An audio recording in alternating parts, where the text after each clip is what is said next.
یہ کویسچن ہے ایک اور کہ اگر ہم مسلمان ہیں، اس میں بھی کتنے فرقے بنے ہیں کہ ایک کہتے ہیں سنی جو ہیں وہ ٹھیک ہیں، دوسرے کہتے ہیں جو وہابی ہیں وہ ٹھیک ہیں، یا مطلب اس طرح تو ہم کس طرح مطلب تبلیغ کر سکتے ہیں کہ صحیح، کہ اگر ایک مطلب ہم ایک وہابی ہے وہ کہتا ہے میں ٹھیک ہوں، ایک سنی کہتا ہے میں ٹھیک ہوں، ایک شیعہ ہے وہ کہتا ہے میں ٹھیک ہوں، تو پھر ہم کس طرح مطلب تبلیغ جو ہے وہ اپنی بالکل صحیح مطلب کس طرح وہ مطلب کوئی بھی یہ نہیں ماننے کو کہ یہ ٹھیک بندہ کہہ رہا ہے، تو ہم کس طرح وہ صحیح طریقے سے تبلیغ کر سکتے ہیں؟ دیکھیے، مسلکوں نے جو ہمارے ہاں دین کی تباہی کی ہے، یہ اس کا نتیجہ ہے کہ آپ جو سوال کر رہے ہیں۔ اور ابھی آپ مجھے بریک میں یہ بھی بتا رہے تھے کہ اس پر کلاس میں اور یونیورسٹی میں بھی ڈیبیٹ ہوئی ہے اس موضوع پر۔ دیکھیے، جب تک آپ ان مسلکوں سے جان نہیں چھڑواتے اور اپنے آپ کو ان تمام مسالک سے ڈس ایسوسیٹ نہیں کرتے، آپ کامیاب نہیں ہو سکتے۔ آپ ہرگز بریلویت نگیٹ کیجئے، کہیے جی میں بریلوی نہیں ہوں۔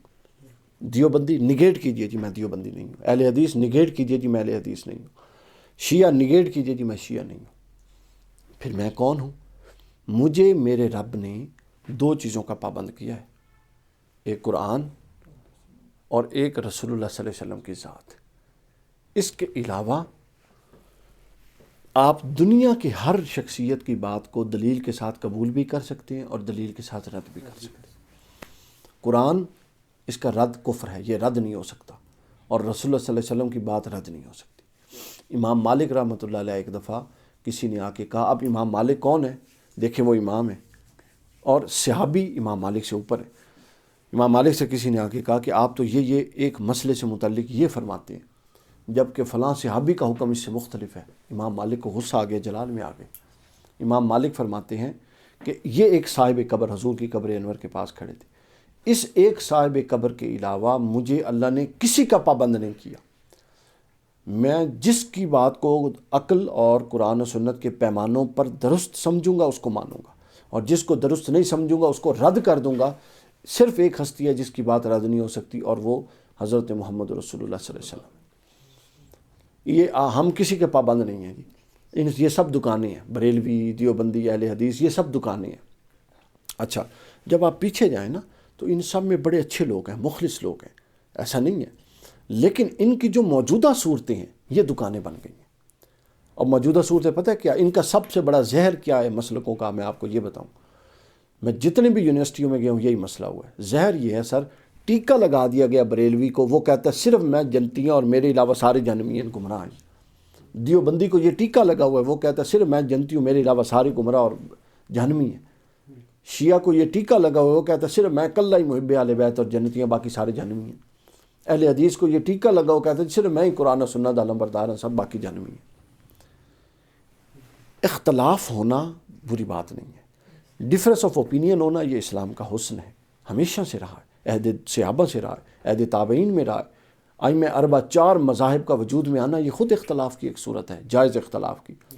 مگر جب اختلاف یہ صورت اختیار کر لے کہ آپ دوسرے کے رائے کو جو آپ سے مختلف ہے مبنی بر کفر اور مبنی بر گمراہی قرار دیں اور صرف سارا حق اپنے اندر محصور کر لیں، تو آپ سمجھ لیں اب یہ اختلاف نہیں ہے، اب یہ تفرقہ ہے، اور تفرقہ حرام ہے۔ قرآن نے 37 مقامات پر تفرقہ کا رد کیا ہے، وہ تفرقہ مذہبی ہو، وہ تفرقہ معاشرتی ہو، وہ تفرقہ فکری ہو، یہ سب وحدت کو پارا پارا کرنے والے ہیں۔ لہٰذا اب آپ سے سوال کہ آپ جب کون سی تبلیغ کریں؟ آپ صرف قرآن کو اٹھائیں اور صرف احادیث اور سیرت نبوی کو اٹھائیں، بس اس سے نیچے نہ آئیں۔ قرآن مجید کے حوالے سے ابھی ایک میری کتاب آ رہی ہے، قرآن مجید کے 365 اصول سال کے 365 دنوں کی مناسبت سے۔ یقین کیجئے یہ صرف میں نے اس لیے لکھی ہے کہ نوجوان براہ راست قرآن سے جڑے۔